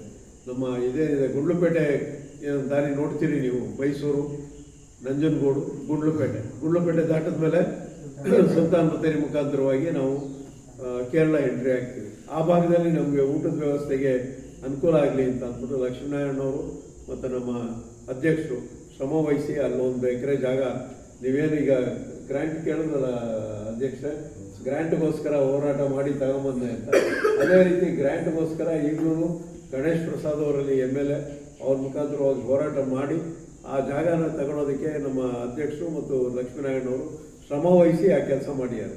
ಅಲ್ಲಿ ಒಂದು ಅನ್ನದಾನದ ಕೇಂದ್ರ ಶುರು ಮಾಡಬೇಕು ಅನ್ನೋ ಒಂದು ಉದ್ದೇಶ ಇದೆ. ಶೀಘ್ರವಾಗಿ ಅದೊಂದು ಕಾರ್ಯ ನಡೆಯುತ್ತೆ. ಅದಾದರೆ ಕನಿಷ್ಠ ಒಂದು ದಿವಸಕ್ಕೆ 1,500ದಿಂದ 2,000 ಜನಕ್ಕೆ ಅಲ್ಲಿ ಅನ್ನದಾನದ ವ್ಯವಸ್ಥೆ ಇರುತ್ತೆ, ಉಳ್ಕೊಳ್ಳೋದಕ್ಕೆ ವ್ಯವಸ್ಥೆ ಇರುತ್ತೆ, ಮತ್ತು ಶೌಚಾಲಯ ಮತ್ತೊಂದು ಎಲ್ಲ ವ್ಯವಸ್ಥೆಗಳು ಅಲ್ಲಿ ಮಾಡಬೇಕು ಅನ್ನೋ ಉದ್ದೇಶ ಇದೆ. ಇದೇ ರೀತಿ ಕರ್ನಾಟಕದಲ್ಲಿ ಇನ್ನೊಂದು ಭಾಗ ಅಂತಂದರೆ ನಮ್ಮ ಕಾಸರಗೋಡು ಭಾಗದಿಂದ ಹೋಗೋದು. ಬೆಳಿಗ್ಗೆ ಈಗ ನಾನು ಒಳಗಡೆ ಬರ್ಬೇಕಾದ್ರೆ ಆ ಮಂಗಳೂರಿಂದನೇ ಅವರೇ ಫೋನ್ ಮಾಡಿದರು ಕಾಸರಗೋಡು ವ್ಯವಸ್ಥೆನಲ್ಲಿ. ಅಲ್ಲೂ ಕೂಡ ಒಂದು ಅನ್ನದಾನದ ಕೇಂದ್ರ ಮಾಡಬೇಕು ಅನ್ನೋ ಒಂದು ಉದ್ದೇಶ ಈ ವರ್ಷ ಇಟ್ಕೊಂಡಿದ್ದೀವಿ. ಹಾಗೆಯೇ ಮೈಸೂರು ಇದು ಮೆಡ್ರಾಸ್ ಕಡೆಯಿಂದ ಹೋಗ್ತಾ ಇರ್ಬೇಕಾದ್ರೆ ಹತ್ತಿಬೆಲೆ ಭಾಗದಲ್ಲಿ ಒಂದು ಮಾಡಬೇಕು ಅನ್ನೋದಿದೆ. ಈ ಕಡೆ ಇಲ್ಲಿ ಬಂದಾಗ ಮಾತಾಡ್ತಾ ನಮ್ಮ ಅಧ್ಯಕ್ಷರು ಬಳ್ಳಾರಿ ಘಟಕ ಇದೆಲ್ಲ ಮಾಡಿದಾಗ ಆಂಧ್ರದಿಂದ ಬರೋರು ನಮಗೆ ಭಾಳಷ್ಟು ಜನ ಬಳ್ಳಾರಿ ಮುಖಾಂತರವಾಗಿ ಬರ್ತಾರೆ, ರಾಯಚೂರು ಮುಖಾಂತರವಾಗಿ ಅವ್ರು ಯಾತ್ರೆ ಮಾಡ್ತಾರೆ ಅನ್ನೋದು ಗೊತ್ತಾಯಿತು. ಇಲ್ಲೆಲ್ಲ ಈ ಭಾಗದಲ್ಲಿ ಎಲ್ಲ ನಾವು ಒಂದು ಕಡೆ ಆ ಅನ್ನದಾನದ ಕೇಂದ್ರ ಶುರು ಮಾಡಬೇಕು ಅನ್ನೋ ಉದ್ದೇಶ ಕೂಡ ಇದೆ. ಇದಕ್ಕೆಲ್ಲ ಏನಪ್ಪ ಅಂತಂದರೆ ಸನ್ನಿಧಾನದಲ್ಲಿ ನಮ್ಗೆ ಅನ್ನದಾನ ಮಾಡೋದಕ್ಕೆ ಅವಕಾಶ ಕೊಡೋಲ್ಲ. ಅದರ ವಿಚಾರವಾಗಿ ಹೇಳ್ತಾ ಹೋಗ್ಬೇಕು ಅಂದರೆ 1-2 ದಿವಸ ಬೇಕು. ಅಷ್ಟು ಮಟ್ಟಿಗೆ ಅಲ್ಲಿ ನಮಗೆ ತೊಂದರೆ ಕೊಡ್ತಾ ಇದ್ದಾರೆ. ಈಗೇನು ನಿಮಗೆ ದೇವಸ್ಥಾನ ಮಾಡೋದಕ್ಕೆ ಗೌರ್ಮೆಂಟ್ ಇದರಲ್ಲಿ ಏನು ತೊಂದರೆ ಇತ್ತೋ ಅದೇ ರೀತಿ ಅಲ್ಲಿ ಸನ್ನಿಧಾನದಲ್ಲೂ ಕೂಡ ನಮ್ಮ ರಥಾಚರಣೆಗೆ ಮತ್ತೊಂದಕ್ಕೆ ಭಂಗ ಬರೋ ರೀತಿಯಲ್ಲಿ ಹಿಂದುತ್ವದ ಬಗ್ಗೆ ಭಾಳ ಕಟ್ಟುನಿಟ್ಟಿನ ಅವರು ನಮ್ಮ ಮೇಲೆ ಇದಾಗ್ತಾ ಇದೆ, ಒತ್ತಡ ಆಗ್ತಾ ಇದೆ. ಆದರೂ ಕೂಡ ಕೆಲಸ ಮಾಡ್ಕೊಂಡು ನಾವು ಹೋಗ್ತಾ ಇದ್ದೀವಿ. ಅದು ಎಲ್ಲ ಯಾವುದಕ್ಕಪ್ಪ ಅಂದರೆ ಅಯ್ಯಪ್ಪನ ಭಕ್ತರಿಗೆ ಅನುಕೂಲ ಆಗೋ ರೀತಿಯಲ್ಲಿ ನಾವು ಕೆಲಸ ಮಾಡ್ತಾ ಇದ್ದೀವಿ. ಸೊ ಈ ರೀತಿಯಾಗಿ ನಡೆಯುವಂಥ ಅನ್ನದಾನ ಕೇಂದ್ರಗಳು ನಮ್ಮ ಪೂರ್ತಿ ಭಾರತದಾದ್ಯಂತ ಇದೆಲ್ಲ ನಡಿಬೇಕು ಅನ್ನೋ ಉದ್ದೇಶದಿಂದ ಹಿಂದೆ ನೀವೆಲ್ಲ ತಿಳಿದ ಹಾಗೆ ಅಯ್ಯಪ್ಪನ ಒಂದು ಏನು ರಥಾಚರಣೆ ಅಯ್ಯಪ್ಪನ ವಿಚಾರವಾಗಿ ಏನಾರ ತಿಳುವಳಿಕೆ ಇದೆಯಾ ಅಂದರೆ ಕರ್ನಾಟಕದಲ್ಲಿದೆ, ತಮಿಳುನಾಡು, ಉತ್ತರ ತಮಿಳುನಾಡು, ದಕ್ಷಿಣ ತಮಿಳುನಾಡಲ್ಲಿದೆ, ಪಕ್ಕದಲ್ಲಿ ಕೇರಳ ಅದೇ ಊರು ಅದರಲ್ಲಿದೆ. ಇದು ಬಿಟ್ಟರೆ ಇನ್ನು ಪಕ್ಕದ ರಾಜ್ಯಗಳಲ್ಲಿ ಇದು ಅಷ್ಟಾಗಿ ಪ್ರಚಲಿತ ಇರಲಿಲ್ಲ. ಈಗ ನಿಮಗೆಲ್ಲ ಆಶ್ಚರ್ಯ ಆಗ್ಬೋದು, ಮೊನ್ನೆ ನಮ್ಮ ಅಧ್ಯಕ್ಷರು ಮತ್ತು ನಮ್ಮ ಇವರು ಎಲ್ಲ ಸೇರ್ಕೊಂಡು ಬಾಂಬೆಯಲ್ಲಿ ಒಂದು ಕಾರ್ಯಕ್ರಮ ನಡೀತು. ಆ ಬಾಂಬೆಯಲ್ಲಿ ಅಂಧೇರಿ ಅನ್ನೋ ಒಂದು ಜಾಗದಲ್ಲಿ ಸುಮಾರು 150 ಜನ ನಾವು ದೇಶಾದ್ಯಂತ ಇರುವಂಥ ಇವರೆಲ್ಲ ಬಂದು ಸೇರಿದ್ದು. ಬಾಂಬೆ ಒಳಗೆ 12 ದೇವಸ್ಥಾನ ಅಯ್ಯಪ್ಪನ ದೇವಸ್ಥಾನ ಇದೆ. ಇದನ್ನು ಗುರುತಿಸಿದ್ದೀವಿ. 12 ದೇವಸ್ಥಾನದಲ್ಲೂ ಕೂಡ ಅನ್ನದಾನದ ಮತ್ತೊಂದೆಲ್ಲ ವ್ಯವಸ್ಥೆ ಆಗ್ತಾ ಇದೆ ಬಾಂಬೆನಲ್ಲಿ. ಇದೇ ರೀತಿ ಪೂನಾದಲ್ಲೂ ಕೂಡ 22 ಅಯ್ಯಪ್ಪನ ದೇವಸ್ಥಾನ ಇದೆ. ಅದನ್ನು ನಾವು ಗುರುತು ಮಾಡಿ ಅಲ್ಲಿನೂ ಕೂಡ ಏನು ನಮ್ಮ ಅಯ್ಯಪ್ಪನ ಭಕ್ತರಿಗೆ ಏನು ಸವಲತ್ತುಗಳು ಬೇಕೋ ಅದನ್ನು ಮಾಡೋ ರೀತಿಯಲ್ಲಿ ಕೆಲಸ ಮಾಡ್ತಾ ಇದ್ದೀವಿ. ಈಗಾಗಲೇ ಗೋವಾದಲ್ಲೂ ಆ ಕಾರ್ಯ ನಡೀತಾ ಇದೆ. ಗುಜರಾತ್ನಲ್ಲಿ ದೂರದ ಗುಜರಾತ್ನಲ್ಲಿ ಈ ಒಂದು ಪ್ರಭಾಕರಂಜಿ ಅಂತ ಅಂದ್ಬಿಟ್ಟು ಅಲ್ಲಿನ ಮೇಲ್ವಿಚಾರಣೆ ತಗೊಂಡು ಅಲ್ಲಿ ಇವರೆಲ್ಲ ಏನಪ್ಪ ಅಲ್ಲೆಲ್ಲ ಹೋಗಿ ಹೊರಗ ರಾಜ್ಯದಲ್ಲಿ ಯಾರು ಸಿಕ್ಬಿಟ್ರು ಇವರಿಗೆ ಅಯ್ಯಪ್ಪನ ಭಕ್ತರು ಅಂದರೆ ಇಲ್ಲಿಂದ ಹೋಗಿರ್ತಾರಲ್ಲ, ತಮಿಳುನಾಡಿಂದ ಹೋಗಿರೋರು, ಕೇರಳದಿಂದ ಹೋಗಿರೋವಂಥವ್ರು, ಆಂಧ್ರದಿಂದ ಹೋಗಿರೋವಂಥ ಮಲಯಾಳಿಗಳದ್ದೇ ಒಂದು ಬ್ಯಾಚ್ ಇರುತ್ತೆ. ಮಲಯಾಳಿಗಳು ಅಂದರೆ ಹೊರ ಆದಿವಾಸಿ ಇವರು ಎಲ್ಲ ಅಲ್ಲಿ ಸೇರಿರ್ತಾರೆ. ಅವರುಗಳು ನಮ್ಮ ಅಯ್ಯಪ್ಪನ ಭಕ್ತರಿಗೆ ಅಯ್ಯಪ್ಪನ ಒಂದು ಸಂಘಟನೆಗೆ ಪೂರಕವಾಗಿ ನಿಂತು ನಮ್ಮ ಜೊತೆ ಕೈ ಜೋಡಿಸಿ ಅಲ್ಲಿ ಸಂಘ ಕಟ್ಟೋದಕ್ಕೆ ವ್ಯವಸ್ಥೆ ಆಯಿತು. ಭಾಳ ವಿಶೇಷವಾಗಿ ಏನಪ್ಪ ಅಂತಂದರೆ ಅವರೇ ಮಾಡಿರೋದಲ್ಲ, ಈ ಸತಿ ಈ ಸೇಟುಗಳು ಮಾರ್ವಾಡಿಗಳು ಸುಮಾರು 150 ಜನ ಅಲ್ಲಿಂದ ಬಂದಿದ್ರು ಗುಜರಾತಿಂದ. ಇದೇನು ಅಯ್ಯಪ್ಪ ಅಂದ್ರೆ ಏನು, ಅಯ್ಯಪ್ಪನ ವಿಚಾರ ಏನು ಅನ್ನೋದು ತಿಳ್ಕೊಳ್ಳೋದಕ್ಕೆ. ಭಾಳಷ್ಟು ಜನ ಹೊರಗಡೆ ಅಂದರೆ ಉತ್ತರ ಭಾರತದಲ್ಲಿ ಎಲ್ಲ ತಿಳ್ಕೊಂಡಿರೋದು ಅಯ್ಯಪ್ಪ ಅಂತ ಅಂದರೆ ಮುರುಘಾ ಅಂತ ತಿಳ್ಕೊಂಡಿರ್ತಾರೆ. ಅಂದರೆ ಆತನಿಗೆ ಸುಬ್ರಹ್ಮಣ್ಯ ಅಷ್ಟೇ ಅವ್ರಿಗೆ ಗೊತ್ತಿರೋದು. ಅಯ್ಯಪ್ಪನ ಅವತಾರದ ವಿಚಾರವಾಗಿ ಏನು ತಿಳುವಳಿಕೆ ಇರಲಿಲ್ಲ. ಆದರೆ ಇವತ್ತು ನಮ್ಮ ಶಬರಿಮಲ ಅಯ್ಯಪ್ಪ ಸೇವಾ ಸಮಾಜ ಈ ನಿಟ್ಟಿನಲ್ಲಿ ಸಿಂಗಾಪುರ್ನಲ್ಲಿ ಕೆಲಸ ಮಾಡಿದೆ, ಮಲೇಷ್ಯಾದಲ್ಲಿ ಕೆಲಸ ಮಾಡಿದೆ, ಸಿಲೋನ್ನಲ್ಲೂ ಕೆಲಸ ಮಾಡಿದೆ, ದೂರದ ಅಮೇರಿಕಾದಲ್ಲಿ ಈ ವರ್ಷ ಆ ಕೆಲಸನೂ ಮಾಡಿದ್ದೀವಿ. ಆಸ್ಟ್ರೇಲಿಯಾದಿಂದಲೂ ಜನ ನಾನು ಕೆಲಸ ಮಾಡಿದ್ದೀನಿ ಅನ್ನೋದಕ್ಕಿಂತ ಅಲ್ಲಿಂದ ಭಕ್ತರು ಮುಡಿ ತಗೊಂಡು ಇಲ್ಲಿ ಬರೋ ರೀತಿಯಲ್ಲಿ ವ್ಯವಸ್ಥೆ ಆಗಿದೆ. ಮುಡಿ ಅವರು ಅರ್ಪಿಸೋದಕ್ಕೆ ಮತ್ತೊಂದಕ್ಕೆ ಎಲ್ಲ ವ್ಯವಸ್ಥೆಗಳಿಗೂ ನಾವೆಲ್ಲ ಸಮಾಜ ಮುಖಾಂತರವಾಗಿ ಕೆಲಸ ಮಾಡ್ತಾ ಇದ್ದೀವಿ. ಇದು ಒಂದು ಮೇಲ್ನೋಟ, ಇದು ಸುಮ್ಮನೆ ನಾನು ಒಂದು ಸ್ವಲ್ಪ ಸಾರಿಸ್ದಂಗೆ ಹೇಳ್ತಾ ಇದ್ದೀನಿ. ತೀಕ್ಷ್ಣವಾಗಿ ಅದ್ರ ಒಳಕ್ಕೂ ಏನೇನು ಕೆಲಸ ಅನ್ನೋದು ನಿಮಗೆ ವಿಚಾರ ಮಾಡಲಿಲ್ಲ. ನಾನು ಪಾಯಿಂಟಿಗೆ ಬರ್ತೀನಿ ಇವತ್ತು. ಈ ಪಾಯಿಂಟ್ ಏನಪ್ಪ ಅಂತಂದರೆ, ಇವತ್ತು ನಮ್ಮ ಉದ್ದೇಶ ಅನ್ನದಾನ ಏನು ನಾವು 33 ಲಕ್ಷ ಇತ್ತು, ಇದನ್ನು 80 ಲಕ್ಷಕ್ಕೆ ಕೊಂಡೊಯ್ಬೇಕಾದ್ರೆ ನಿಮ್ಮೆಲ್ಲರ ಸಹಕಾರ ಬೇಕು. ನಿಮ್ಮಲ್ಲೂ ಕೂಡ ಇಲ್ಲಿ ಅನ್ನದಾನದ ವ್ಯವಸ್ಥೆಗಳು ಮತ್ತೊಂದು ಎಲ್ಲದೂ ನಡೆಸಿ ಬರೋ ಭಕ್ತಾದಿಗಳಿಗೆ, ಅಂದರೆ ಆಂಧ್ರದಿಂದ ಬರೋ ಭಕ್ತಾದಿಗಳು ಇರ್ಬೋದು, ಬಿಜಾಪುರ, ಬಾಗಲಕೋಟು ಆ ಕಡೆ ಮೇಲ್ಗಡೆಯಿಂದ ಬರೋ ಭಕ್ತಾದಿಗಳು ಇರ್ಬೋದು, ನೀವು ಅನ್ನದಾನದ ಶಿಬಿರ ಈ ಭಾಗದಲ್ಲಿ ಓಪನ್ ಮಾಡಿ, ಆಮೇಲೆ ನೀವು ಕೊಟ್ಟಂತ ಅಂದರೆ ಕಲೆಕ್ಟ್ ಮಾಡಿ ಅಕ್ಕಿ ಇದು ಏನಾದ್ರು ಕಲೆಕ್ಟ್ ಮಾಡಿ ಕೊಟ್ಟರೆ ಅದನ್ನು ಬೇರೆ ಬೇರೆ ಸ್ಥಳದಲ್ಲಿ, ಈಗ ಗುಂಡ್ಲುಪೇಟೆ ಹೊಸದಾಗಿ ಅದನ್ನು ಮಾಡ್ತಾ ಇದ್ದೀವಿ, ಲಕ್ಷಾಂತರ ಜನ ಅಲ್ಲಿ ಪ್ರಸಾದ ಸ್ವೀಕರಿಸ್ತಾರೆ. ಅದೇ ರೀತಿ ನಮ್ಮ ಕಾಸರಗೋಡಲ್ಲೂ ಮಾಡ್ತಾ ಇದ್ದೀವಿ, ಹೊಸೂರಲ್ಲಿ ಮಾಡ್ತಾ ಇದ್ದೀವಿ, ಧರ್ಮಪುರಿನಲ್ಲಿ ಈಗಾಗಲೇ ನಡೀತಾ ಇದೆ, ಭಾಳ ಜನ ವಿಜೃಂಭಣೆಯಿಂದ ನಡೀತಾ ಇದೆ. ಧರ್ಮಪುರಿನಲ್ಲಿ ವಾಳಯಾರ್ ಅಂತ ಅಂದ್ಬಿಟ್ಟು ಕೊಯಮತ್ತೂರು ಹತ್ರ ನಡೀತಾ ಇದೆ. ನಾನು ಹೆಸರು ಮಾತ್ರ ಅಲ್ಲಲ್ಲೇ ಒಂದೊಂದು ಹೆಸರು ಇಡ್ತಾ ಇದ್ದೀನಿ. ಕೇರಳದಲ್ಲೇ 40ರಿಂದ 45 ಕೇಂದ್ರಗಳಿದ್ದಾವೆ. ಇದನ್ನೆಲ್ಲ ಲೀಸ್ಟ್ ಕೊಡ್ತೀವಿ ನಿಮಗೆ. ಲೀಸ್ಟ್ ಕೊಟ್ಬಿಟ್ಟು ಇಂಥ ಕಡೆ ನಿಮ್ಗೆ ಅನುದಾನ ಸಿಗುತ್ತೆ, ವ್ಯವಸ್ಥೆ ಇರುತ್ತೆ, ಊಟದ ವ್ಯವಸ್ಥೆ ಇರುತ್ತೆ ಅನ್ನೋದನ್ನ ಒಂದು ಲೀಸ್ಟ್ ಕೊಡ್ತೀವಿ. ಆ ಲೀಸ್ಟ್ ಪ್ರಕಾರವಾಗಿ ನೀವು ಯಾತ್ರೆ ಮಾಡಬೇಕಾದ್ರೆ ಅದನ್ನು ಉಪಯೋಗಿಸ್ಕೊಬೋದು. ಹಾಗೆ ಈ ಏನು ನಾನು ಈ ಭಾಗ ಅಂದರೆ ಗಂಗಾವತಿ ಇರ್ಬೋದು, ಬಳ್ಳಾರಿ ಇರ್ಬೋದು, ಸಿರುಗುಪ್ಪ, ಸಿಂಧನೂರು ಈ ಭಾಗದಲ್ಲಿ ಇದು ಒಂದು ಭತ್ತದ ಕಡಿಜ ಇರುವಂಥ ಒಂದು ಜಾಗ. ಇಲ್ಲಿ ನೀವೇನೇ ವ್ಯವಸ್ಥೆ ನಮಗೆ ಅನ್ನದಾನಕ್ಕೆ ನೀವು ಮಾಡಿಕೊಟ್ರೆ, ಅಕ್ಕಿ ಮತ್ತೊಂದು ಏನಾರ ನೀವು ಇಲ್ಲಿ ಕೊಟ್ಟರೆ ಅಲ್ಲಿ ಅಯ್ಯಪ್ಪನ ಭಕ್ತರಿಗೆ ಬೇರೆ ಜಾಗದಲ್ಲಿ ನಾವು ಅದನ್ನು ಉಣ್ಬಡಿಸ್ಬೋದು. ಇದೇ ರೀತಿ ಮುಷ್ಟಿ ಅಭಿಯಾನ ಅಂತ ಅಂದ್ಬಿಟ್ಟು ನಮ್ಮ ಕಾಂತೇಶ್ ಅವರು, ಶಿವಮೊಗ್ಗ ಈಶ್ವರಪ್ಪ ಅವ್ರ ಮಕ್ಕಳು ಕಾಂತೇಶ್ ಅವರು ಅಲ್ಲೊಂದು ಅಭಿಯಾನ ಶುರು ಮಾಡಿ, ಮುಷ್ಟಿ ಅಭಿಯಾನ, ಒಂದು ಇಡೀ ಅಕ್ಕಿ ಅನ್ನೋ ಥರ ಎಲ್ಲ ಪ್ರತಿ ಮನೆಯನ್ನು ಕಲೆಕ್ಟ್ ಮಾಡಿ ಸುಮಾರು 3 ಟ್ರಕ್ ಲೋಡ್ ಅಷ್ಟು ಅಕ್ಕಿನ ಸಂಗ್ರಹ ಮಾಡಿ ಕೊಟ್ಟಿದ್ರು. ಹೋದ ವರ್ಷ ಭಾಳ ಪ್ಯಾಕೆಂಡಲ್ಲಿ ನಾವು ತಗೊಂಡು, ಹಾಗಾಗಿ ಬರೀ 1 ಲೋಡಲ್ಲಿಂದ ತಗೊಂಡು ಈ ರೀತಿಯಾಗಿ ಅಕ್ಕಿ ಮತ್ತೊಂದು ದವಸ ಧಾನ್ಯಗಳನ್ನೆಲ್ಲ ನಾವು ಶೇಖರಿಸಿ ಅದನ್ನು ಬೇರೆ ಬೇರೆ ರಾಜ್ಯಗಳಲ್ಲಿ ಬೇರೆ ಬೇರೆ ಸ್ಥಳಗಳಲ್ಲಿ ನಾವು ಇದನ್ನು ಅವ್ರಿಗೆಲ್ಲರಿಗೂ ಅನ್ನದಾನದ ಮುಖಾಂತರವಾಗಿ ಆ ಸೇವೆ ಮಾಡ್ಕೊಂಡು ಬರ್ತಾ ಇದ್ದೀವಿ. ಈ ವರ್ಷ ವಿಶೇಷವಾಗಿ ನಾನು ಅನ್ನದಾನದ ಕಮಿಟಿಯ ಚೇರ್ಮನ್ ಆಗಿರೋದ್ರಿಂದ ಈ ವಿಚಾರ ನಿಮ್ಮ ಮುಂದೆ ಇಡೋದಕ್ಕೆ ವ್ಯವಸ್ಥೆ ಮಾಡ್ಕೊಂಡಿದ್ದೆ. ಹಾಗೆಯೇ ಇವತ್ತೇನು ಘಟಕ ಏನು ಶುರುವಾಗ್ತಾ ಇದೆ ಅವರಿಗೆ ಈ ಘಟಕಕ್ಕೆ ಮತ್ತೊಮ್ಮೆ ನನ್ನ ಶುಭ ಹಾರೈಕೆ ತಿಳಿಸ್ತಾ ಎಲ್ಲರೂ ಕೂಡಿ ಈ ಒಂದು ಘಟಕದ ಒಂದು ಶ್ರೇಯೋಭಿವೃದ್ಧಿಗೆ, ಆಮೇಲೆ ಭಾಳ ಮುಖ್ಯವಾಗಿ ನಮ್ಮ ಪಕ್ಕದ ಆಂಧ್ರದಿಂದನೇ ಈ ಸತಿ ನಮ್ಮ ಬುಚ್ಚಿರೆಡ್ಡಿಯವರು ಸೆಕ್ರೆಟರಿಗಳಾಗಿ ಕೆಲಸ ಮಾಡ್ತಾ ಇದ್ದಾರೆ, ಜನರಲ್ ಸೆಕ್ರೆಟರಿ ಆಗಿ. ಅವರ ಒಂದು ದೂರದ ಆಲೋಚನೆ ಏನಪ್ಪ ಅಂತಂದರೆ, ಈ ವರ್ಷ ಪ್ರತಿಯೊಂದು ಜಿಲ್ಲೆಯಲ್ಲೂ ಕೂಡ ಕನಿಷ್ಠ ಒಂದು 20,000 ಮೆಂಬರ್ಶಿಪ್ಪು ಮಾಡಬೇಕು ಅನ್ನೋ ಒಂದು ಉದ್ದೇಶ ಇಟ್ಕೊಂಡಿದ್ದಾರೆ. ಅದಕ್ಕೂ ಕೂಡ ತಾವೆಲ್ಲ ಶ್ರಮಿಸಿ ಅಯ್ಯಪ್ಪನ ಒಂದು ಸೇವೆನಲ್ಲಿ ನೀವೆಲ್ಲ ಭಾಗಿಯಾಗಬೇಕು. ಅಯ್ಯಪ್ಪನ ಸೇವೆ ಅಂತಂದರೆ ಹೇಳಿದ್ರು, ನಾನು ಒಬ್ಬ ಸೇವಕ ಅಂತ ಅಂದರು. ಅಧ್ಯಕ್ಷ ಹೇಳಿದ್ದು ಅದೇ, ನಾನೊಬ್ಬ ಸೇವಕ, ಇಲ್ಲಿ ಇರ್ತೀನೋ ಬಿಡ್ತೀನೋ, ಇದು ಶಾಶ್ವತವಾಗಿ ಇರೋವಂಥ ಕೆಲಸ ಇದೆ. ಹಾಗೆಯೇ ನೀವೇನು ದಾನ ಧರ್ಮ ಮಾಡಿ ಏನು ನೀವು ಇದು ಮಾಡ್ತೀರೋ ಅದು ಶಾಶ್ವತವಾಗಿ ಉಳಿಯುತ್ತೆ. ಇವತ್ತಿನ ದಿವಸ ಯಾರು ಮುಂದಿನ ಹೆಜ್ಜೆಗೆ ಹೋಗೋದಕ್ಕೆ ಮುಂಚೆ ನಾವು ಇದನ್ನೆಲ್ಲ ನಾವು ಮಂದಟ್ಟು ಮಾಡಿಕೊಂಡು ಹೆಚ್ಚಿನ ರೀತಿಯಲ್ಲಿ ಇದಕ್ಕೆ ಸಹಕರಿಸಬೇಕು ಅಂತ ಕೇಳ್ತಾ, ನಮ್ಮ ಜಯಪ್ರಕಾಶ್ ಜಿ ಏನಾದರೂ ಮಾತಾಡೋದಿದೆಯಾ?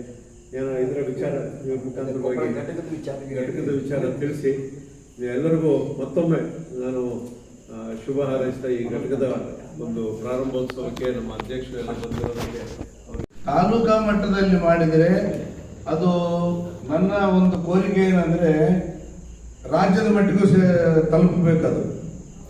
ತಾಲೂಕಾ ಮಟ್ಟದಿಂದ ನಾವು ಒಂದು ಅಯ್ಯಪ್ಪ ಶಬರಿಮಲೆ ಅಯ್ಯಪ್ಪ ಸೇವಾ ಸಮಾಜ ಅಂತ ಒಂದು ಟ್ರಸ್ಟ್ ಮಾಡಿದರೆ ಅದರ ಮುಖಾಂತರ ನಾವು ರಾಜ್ಯದಲ್ಲಿ ನಾವು ತಲುಪಬೇಕು.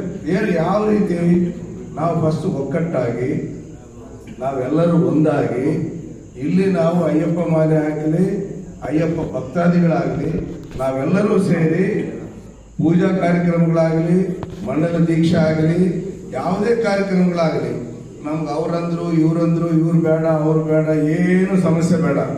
ನಾನು ಇವತ್ತಿಂದ ಒಂದೇ ಮಾತು ಹೇಳಕ್ ಇಷ್ಟಪಡ್ತೀನಿ, ಯಾರು ಏನೇ ಅಂದ್ರು ಅದಕ್ಕೆ ನನ್ನ ಉತ್ತರ ಇರಲ್ಲ, ಮೌನ ಮಾತ್ರ ಇರ್ತದೆ. ಆದರೆ ನಾವೆಲ್ಲರೂ ಕೇಳ್ಕೊಳ್ಳೋದು, ದಯವಿಟ್ಟು ಒಕ್ಕಟ್ಟಾಗಿ ಒಂದಾಗಿ ನಾವು ನಡೆಸ್ಕೊಂಡು ಹೋಗೋ ಒಂದು ದಾರಿ ಹುಡುಕಿ ಆ ದಾರಿಯಲ್ಲಿ ನಾವು ಸೇರಿ ಈವರೆಗೂ ರಾಷ್ಟ್ರ ಮಟ್ಟಕ್ಕೆ ಸೇರ್ಬೇಕು ಅನ್ನೋದು ನನ್ನ ಕೋರಿಕೆ. ರಾಷ್ಟ್ರ ಮಟ್ಟಕ್ಕೆ ಹೋಗೋದಂದ್ರೆ ಏನು? ಅವ್ರು ಮಾಡ್ತಕ್ಕಂಥ ಕೆಲಸಗಳಿಗೆ ನಾವು ಸ್ವಲ್ಪ ಚಿಕ್ಕ ಸಹಾಯ ಏನು ನಮ್ಮ ಕಡೆಯಿಂದ ಆಗ್ತದೋ ಆ ಸಹಾಯವನ್ನು ನಾವು ಸೇರಿಸ್ಬೋದು. ಅದಕ್ಕೆ ತಮ್ಮಲ್ಲಿ ನಾನು ಗುರುಸ್ವಾಮಿಗಳಿಗೂ ಕನ್ಯಾಸ್ವಾಮಿಗಳಿಗೂ ಎಲ್ಲರಿಗೂ ನಾನು ಮನವಿ ಮಾಡೋದು, ಫಸ್ಟ್ ಅಯ್ಯಪ್ಪ ಸ್ವಾಮಿಗಳು ಗುರುಸ್ವಾಮಿಗಳು ನಾವೆಲ್ಲ ಒಗ್ಗಟ್ಟಾಗಿ ಈ ದೇವಸ್ಥಾನ ನಮ್ಮದು, ಈ ಆಚರಣೆ ನಮ್ಮದು, ಈ ಆಚರಣೆಯಲ್ಲಿ ನಾವು ಪಾಲ್ಗೊಂಡು ಪಬ್ಲಿಕ್ ಅಂದ್ರೆ ಹೊರಗೆ ಇವಾಗ ಸಿವಿಲ್ ಸ್ವಾಮಿಗಳು ಬರ್ತಾರೆ, ಆ ಸಿವಿಲ್ ಸ್ವಾಮಿಗಳಿಗೂ ನಮ್ಮ ಮೇಲೆ ಗೌರವ ಹೆಚ್ಚಿಸಬೇಕಾದ್ರೆ ನಾವು ನಡೆಯುವಂಥ ವಿಧಾನ, ನಾವು ನಡೆಯುವಂಥ ಮಾರ್ಗ 108 ದಿವಸ 110 ದಿವಸ ನಾವು ಮಾಲಾಗ್ತಾ ಇದ್ದೀವಿ. ಅದೇ ರೀತಿ ಆ ಮೌನ ಸಹನ ನಿಮ್ಗೆ ದೇವ್ರು ಹೆಂಗ್ ಕೊಟ್ಟಿದ್ದಾನೋ ಆ ಎಲ್ಲರಿಗೂ ಅದೇ ರೀತಿ ಕೊಟ್ಟು ಎಲ್ಲರೂ ಸಹಕರಿಸಿ ಆ 48 ದಿವಸ ವ್ರತದಲ್ಲಿ ಮಾತ್ರ ವ್ರತ ಭಂಗ ಆಗಲಾರದೆ ಆ ವ್ರತಕ್ಕೆ ನ್ಯಾಯ ತೊಡಗಿಸಿ ನಾವೆಲ್ಲರೂ ತಲೆ ಬಾಗಿ ಅಯ್ಯಪ್ಪ ಸ್ವಾಮಿ ಶಿಷ್ಯರಾಗಿ ಗುರುಸ್ವಾಮಿಗಳ ಶಿಷ್ಯರಾಗಿ ನಾವು ಒಕ್ಕಟ್ಟಿನಿಂದ ನಡೆದು ಎಲ್ಲಾ ಕಾರ್ಯಕ್ರಮಗಳನ್ನು ಯಶಸ್ವಿಗೊಳಿಸೋಣ ಅಂತೇಳಿ ನಾನು ಮನವಿ ಮಾಡ್ತಾ ಇದ್ದೀನಿ. ಸೇವೆಯಲ್ಲಿ ಇಲ್ಲೆಲ್ಲ ಪೂಜೆಗಳೆಲ್ಲ ಭಾಗವಹಿಸಿದ್ದೀನಿ. ಕೆಲವೊಬ್ಬರು ಗುರುಸ್ವಾಮಿಗಳು ನನಗೆ ಗುರುತಿಸಿದೆ, ರಾಜ್ಯ ಕಮಿಟಿಯವರು ನನ್ನ ಗಮನಕ್ಕೆ ತಂದಾಗ. ಮತ್ತೊಂದು ಮೇಲಾಗಿ ಗಂಗಾವತಿ ಅಂದರೆ ತಾತಯ್ಯ ಗುರುಸ್ವಾಮಿಯವರು ಮೊದಲು ಹೆಸರು ಬರ್ತದೆ, ತಾತಯ್ಯ ಗುರುಸ್ವಾಮಿಯವರು ಈ ಭಾಗದಲ್ಲಿ ಬಂದಂಗೆ. ಮತ್ತು ಇಲ್ಲೆಲ್ಲ ಪಕ್ಕದಲ್ಲೇ ನಾವು ಸಾಸ್ ಕಮಿಟಿದು ಸದಸ್ಯರು ಕೂಡ ಮಾಡಿದ್ವಿ. ಗಂಗಾವತಿ ಒಂದು ಮಾಡಬೇಕಾಗಿತ್ತು, ನಾವೇನೋ ಸ್ವಲ್ಪ ಇದರಿಂದ ನಮ್ಮ ಅಡೆತಡೆಯಿಂದ ಮಾಡಲಿಕ್ಕೆ ಆಗಲಿಲ್ಲ. ನನ್ನ ಮನೆ ಕಳೆದ 2 ದಿವಸದಿಂದ ನಾನು ಇಲ್ಲೇ ಬಂದಾಗ ನಾವು ಗುರುಸ್ವಾಮಿಗೆ ಫೋನ್ ಮಾಡಿದೆ, ರಾಜ್ಯ ಕಮಿಟಿಯವರು ಈ ರೀತಿ ಬರ್ತಾರೆ, ರಾಷ್ಟ್ರ ಕಮಿಟಿಯವರು ರಾಜ್ಯ ಕಮಿಟಿಯವರು ಬರ್ತಾ ಇದ್ದಾರೆ, ಅವುಗಳ ಒಂದು ಸಭೆ ನಿಗದಿ ಮಾಡಲಿಕ್ಕೆ ನಮಗೊಂದು ಸ್ಥಳ ಬೇಕು ಅಂತೇಳಿ ನಾನು ಅವ್ರ ಹತ್ರ ಕೇಳ್ಕೊಂಡಾಗ ಅದಕ್ಕೆ ಅವರು ಗುರುಸ್ವಾಮಿಯವರು ಸೂಚಿಸಿದ್ದು ರಾಘವೇಂದ್ರ ದೇವಂಗ ಅವರ ಹೆಸರು ಸೂಚಿಸಿದ್ರು. ರಾಘವೇಂದ್ರ ಅವರು ಇದ್ದಾರೆ, ಮತ್ತು ಅವ್ರ ಜೊತೆ ಎಲ್ಲ ಸ್ವಾಮಿಗಳಿದ್ದಾರೆ. ನೀವೆಲ್ಲ ಬಂದು ಆ ಸ್ವಾಮಿಗಳ ಜೊತೆ ಮಾತಾಡಿ ಅದೇನಿದೆ ಸಭೆದು ಅವರಿಗೆಲ್ಲ ವಿವರಣೆ ಕೊಡ್ರಿ ಅಂತ ಕೇಳಿದಾಗ ರಾಘವೇಂದ್ರ ಸಂಪರ್ಕದಲ್ಲಿ ನಾನು ಎಲ್ಲ ವಿವರಣೆ ತಗೊಂಡೆ. ಸ್ವಾಮಿ ನೀವು ಬನ್ನಿ, ಆದಷ್ಟು ನಾವು ಇದಕ್ಕೆಲ್ಲ ಹೊಸಬರು ಸಾಸಿಗೆ ಅದೇನಿದೆಯೋ ರಾಜ್ಯ ಕಮಿಟಿಯವರು ಬರ್ತಾರಂತ ಹೇಳ್ತಿದ್ದಾರ, ಅದೇನಿದೆ ಬನ್ನಿ, ಸಾಕಷ್ಟು ನಮ್ದೇನೊಂದು ಸೇವೆ ಇದೆ ನಾವು ಮಾಡಿಕೊಡ್ತೀವಿ ಅಂತೇಳಿ ಹೇಳಿದಾಗ ನಾವು ಗಂಗಾವತಿಗೆ ಕಳೆದ 2 ದಿವಸದಿಂದ ಬಂದೆ. ಸರ್ ಅವರು ಮತ್ತು ಗುರುಸ್ವಾಮಿಯವರು ಅಲ್ಲೇ ಒಂದು 4-5 ಜನ ಗುರುಸ್ವಾಮಿಯವರು, ಮಂಜು ಗುರುಸ್ವಾಮಿಯವರು, ಆಮೇಲೆ ನಮ್ಮ ಮಂಜುನಾಥ್ ಗುರುಸ್ವಾಮಿಯವರು ಟ್ರಾವೆಲ್ಸ್ನವರು, ಆಮೇಲೆ ರಾಘವೇಂದ್ರ ಸ್ವಾಮಿಯವರು, ಆಮೇಲೆ ಗುರುಸ್ವಾಮಿ ಇದೆಲ್ಲ ಇವರು. ಮತ್ತು ಈಗ ನಾವು ಅಲ್ಲಿ ಬಂದು ಎಲ್ಲ ಸ್ವಲ್ಪ ಅವ್ರಿಗೆಲ್ಲ ವಿವರಣೆ ಕೊಟ್ಟೆ, ಈ ರೀತಿ ಬರ್ತಾ ಇದ್ದಾರಂತ. ಅವ್ರು ತಕ್ಷಣವೇ ನಮ್ಮ ದೇವಸ್ಥಾನದ ಅಧ್ಯಕ್ಷರಿಗೆ ಫೋನ್ ಮಾಡಿದರು. ಅವರು ಒಂದೇ ಮಾತು ಹೇಳಿದರು, ಸ್ವಾಮಿ ಬನ್ನಿ ನಮ್ಮಲ್ಲೆಲ್ಲ ಮತ್ತು ಅಲ್ಲಿ ಯಾಕೆ ನಮ್ಮಲ್ಲೇ ದೇವಸ್ಥಾನದಲ್ಲೆಲ್ಲ ಅರೇಂಜ್ಮೆಂಟ್ ಮಾಡ್ತೀನಿ, ನಿಮ್ಗೆ ಏನು ಬೇಕು ಹೇಳಿ ಎಲ್ಲ ನಾನು ಮಾಡಿಕೊಡ್ತೀನಿ, ಎಲ್ಲ ಬನ್ನಿ, ನೀವು ಎಷ್ಟು ಜನ ಬರ್ತೀರಂತ ಕೇಳಿದಾಗ ಸುಮಾರು ನಾವು 50-60 ಜನ, ಒಂದು 100 ಜನ ಆಗ್ಬೋದು ಸ್ವಾಮಿಗಳು ಅಂದಾಗ ಧಾರಾವಾಳಿಗೆ ಬನ್ನಿ, ನಾನು ನಮ್ಮವರಿಗೆಲ್ಲ ಗುರುಸ್ವಾಮಿಗೆಲ್ಲ ಕರ್ಕೊಂಡು ಏನಿದೆಲ್ಲ ಅರೇಂಜ್ಮೆಂಟ್ ಮಾಡ್ತೀನಿ ಅಂತ ಹೇಳಿ ಭಾಳಷ್ಟು ನಮಗೆಲ್ಲ ಒಂದು ಸ್ವಾಗತನೂ ಒಂದು ಇತ್ತು ಕಾರ್ಯಕ್ರಮನೂ ಅಷ್ಟೇ ಸಣ್ಣದಾದ್ರೂ ಪರವಾಗಿಲ್ಲ ಅಚ್ಚುಕಟ್ಟಾಗಿ ಮಾಡಿಕೊಟ್ಟಿದ್ದೀರಾ. ಈಗ ಸಾಹಸದ ಬಗ್ಗೆ ಗುರುಗಳು ಎಲ್ಲ ರಾಷ್ಟ್ರ ಅಧ್ಯಕ್ಷರು ಎಲ್ಲ ರೀತಿಯ ವಿವರಣೆ ಕೊಟ್ಟರು. ತಮಗೆ ಸಾಹಸನಲ್ಲಿ ಯಾಕೆ ಸದಸ್ಯರಾಗಬೇಕು, ಯಾಕೆ ಸೇವಕರಾಗಬೇಕು, ಇದರಿಂದ ಏನೆಲ್ಲ ಒಂದು ಆಗ್ಬೋದು, ಏನೆಲ್ಲ ನಾವು ಪಡ್ಕೊಳ್ಬೋದು ಭಗವಂತನ ಸೇವೆಯಲ್ಲಿ ಅಂತ ಹೇಳಿದಾಗ ಸಾಹಸ ಅಂದರೆ ಇದು ಸೇವಕ ಅಂತ ಒಂದು ಸದಸ್ಯತ್ವ ಆಗ್ತದೆ. ಸೇವಕ ಇದು ಸೇವಕದಲ್ಲಿ ಹಲವಾರು ನಾವು ಈಗ ಅಧ್ಯಕ್ಷರೇ ಹೇಳಿದಾಗೆ ಈಗ ನಾವು ಇಲ್ಲಿಂದ ಬೆಳೆದು ರಾಷ್ಟ್ರ ಮಟ್ಟಿಗೆ ಗುರುತಿಸ್ಕೋಬೇಕು, ರಾಜ್ಯ ಮಟ್ಟಿಗೆ ಗುರುತಿಸ್ಕೋಬೇಕು ಅಂತೇಳಿ ಅಧ್ಯಕ್ಷರು ಹೇಳಿದ್ರು ತಮ್ಮ ಮಾತಿನಲ್ಲಿ.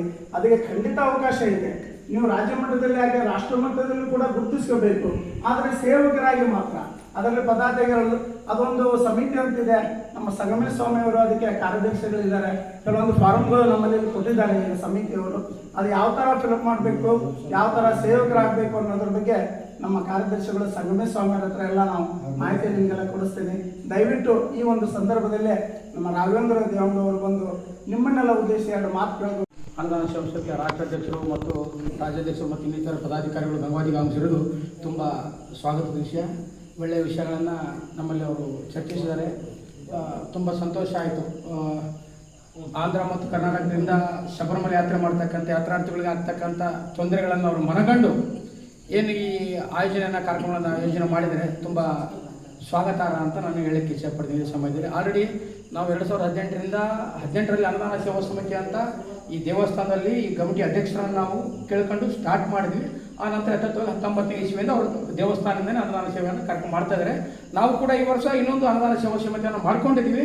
ಈ ವಿಸ್ತಾರವಾಗಿ ಇನ್ನೂ ಹೆಚ್ಚಿನ ಸಂಖ್ಯೆಯಲ್ಲಿ ಜನರನ್ನು ಸೇರಿಸೋಣ ಮಾಡೋಣ ಅಂತೇಳಿ ಈ ಕಾರ್ಯಕ್ರಮ ಯಶಸ್ವಿ ಮಾಡೋಕ್ಕೆ ಎಲ್ಲ ಗುರು ಹಿರಿಯರನ್ನೆಲ್ಲ ಸೇರಿಸ್ಕೊಂಡು ಮುಂದಿನ ದಿನಮಾನಗಳಲ್ಲಿ ಚರ್ಚಿಸಿ ಆ ಕಾರ್ಯಕ್ರಮ ಆಯೋಜನೆಗೆ ಒಂದು ರೂಪರೇಷಣೆ ಅಂತ ಹೇಳಿದ್ದೇವೆ. ನಾವು